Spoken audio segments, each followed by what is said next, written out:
تكونوا بخير. عاملين ايه احلى ناس في الدنيا؟ طبعا فيديو النهارده حلو جدا، حلو زي ما انا معوداكم دايما. طيب فيديو النهارده هو تقييم صانعين محتوى للعبة افاتار وورد. طيب اول حد معانا وهي كراميلا جيمنج. ايش هادي كراميلا قلبي.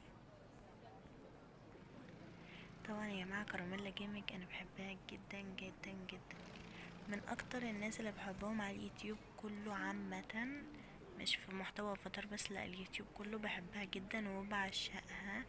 وطبعا شخصيتها التحفة زيها وفيديوهاتها التحفة، يعني هي بتأبدع في الفيديوهات، بتأبدع في الشخصيات، فكل حاجة فيها حلوة. طبعا المراكز اللي عندنا يتفوق بجدارة وممتاز وجيد جدا وجيد ومقبول. طيب واكيد كراميلا هتتحط في يتفوق بجدارة لاني بحبها جدا، ومش عشان انا بحب بس، لا ده عشان هي مبدعة جدا في شغلها وفي طريقتها وفي مونتاجها وفي كل حاجة فيها حلوة. طيب تاني حد معانا وهي سارة بينكي. اكيد كلنا عارفين سارة بينكي، برضو سارة بينكي من اول الناس اللي تابعتها لافاتار وورلد، وحلوة جدا وانا بحبها جدا. شخصيتها او عموما الشخصيات اللي بتعملها في فيديوهاتها وكل حاجة بتعملها حلوة جدا ومنتجها تحفة ورهيب زي كراميلا، وانا بحبها جدا. فيلا بينا ندخل على التقييم. طيب سارة تطلع تقعد جنب كراميلا في تفاوض. تالت حد معانا هو زيزو. في مننا عارف زيزو، في مننا ما يعرفهاش، فمعرفش صراحة مين يعرفها ومين ما يعرفهاش، بس انا من الناس اللي بحبها بس مش عارفاها قوي، يعني مش عارفة طريقة مونتاجها، بس اكيد لازم اتفرج على فيديو اتنين عشان اقدر اقيم. وانا شفت شخصيتها حلوة جدا، فيديوهاتها حلوة جدا.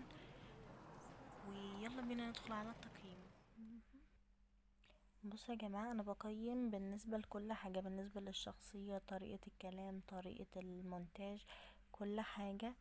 وتقييمي لزيزو هو ممتاز، مبروك يا زيزو، ممتاز حلو برضو زي. واللي بعد كده هي كرتونات كارما. صراحة كرتونات كارما انا معرفهاش قد كده، ولكن طريقتها حلوة يعني، بس بتلخبط بينها وبين بنتها يعني، فمعرفش صراحة.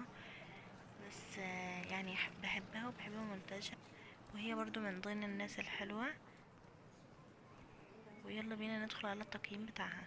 بصي لاني معرفكش قوي يا كارما ولسه عارفاكي يعني قريب، فانا معرفش صراحة مونتاجك قوي، بس الفيديوهات اللي انا اتفرجت عليها يعني اديكي جيد جدا وحلوة برضو يا كارما، ما تزعليش. ان شاء الله هنقيمك في الفيديوهات الجاية تاني ان شاء الله على ما اعرفك اكتر. اللي بعد كده دايري اوف منا او يوميات منا. انا برضو لسه عارفاها قريب، من الناس اللي انا لسه عارفاها قريب، بس شخصيتها حلوة، فيديوهاتها حلوة، وبتعجبني طريقة كلامها واسلوبها حلو يعني، انا بحبها. ويلا بينا ندخل على تقييمها. يوميات منا هتاخد جيد جدا برضو، مبروك يا يوميات منا. واتمنى يا جماعة ما حدش يزعل، انا بحبكم كلكم والله، فمش عايزة حد يزعل من التقييمات، انا بقيم بالعدل والله بجد، يعني قلب جنبكم كلكم اهو، قلب قلب قلب. واللي بعد كده سيلا بينكي. سيلا بينكي برضو انا لسه عارفاها، اصلا عارفاها النهارده بالصدفه، يعني لسه عارفاها النهارده. برضو لما دخلت قناتها حبيتها وحبيت فيديوهاتها وطريقتها، فلقيت صراحه مونتاجها وفيديوهاتها كلهم حلوين فعجبوني، وهتدخل معانا في التقييم. طيب يا سيلا بينك، انا مش عارفه بجد احطك فين، يعني مش عارفه احطك في الممتاز ولا الجيد جدا، بس هو انتي كويسه، انا شفتك لقيتك كويسه وكنتي حلوه، فانا هحطك في النص، هسيبك متعلقه عليك كده في النص. طيب لانك بجد محتواكي حلو وعجبتيني، فاحطك بين الممتاز والجيد جدا. اللي معانا بعد كده وهي اللوجي افاتار. طبعا انا دورت على قناتها التانية بس مش عارفة صراحة هي راحت فين، اللي هي طبعا انتوا فهمتوني، اللي هي بيطلع فيها شخصية ام سماح. طبعا انا بحب الشخصية دي قوي وهي مبدعة، انا بحبها، وهتدخل معانا في التقييم برضو وهتاخد التقييم. بصوا يا جماعة، انا بقيم بالنسبة للقناتين بتوع لوجي افاتار. انا بقيم بالنسبة للقناة ديت والقناة بتاعت ام سماح، فاهمين؟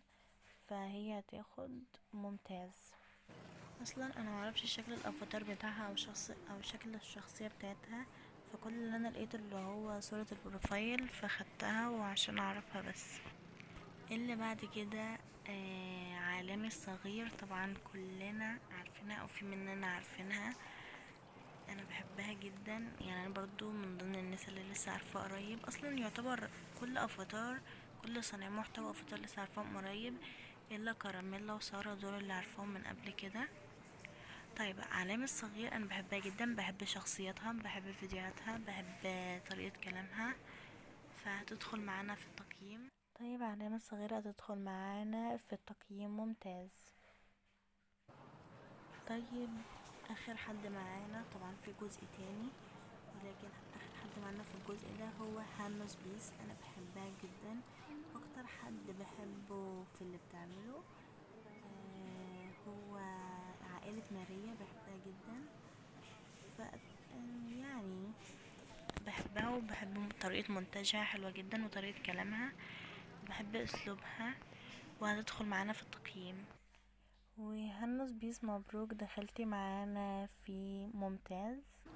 وبس كده يا جماعة، اتمنى يكون الفيديو عجبكم والتقييمات عجبتكم، واتمنى لو انتم اللي تقيمتم في الفيديو ده بتشوفوا الفيديو وما عجبكمش تقييمكم، انا مقيمة بالعدل والله، واتمنى محدش يزعل.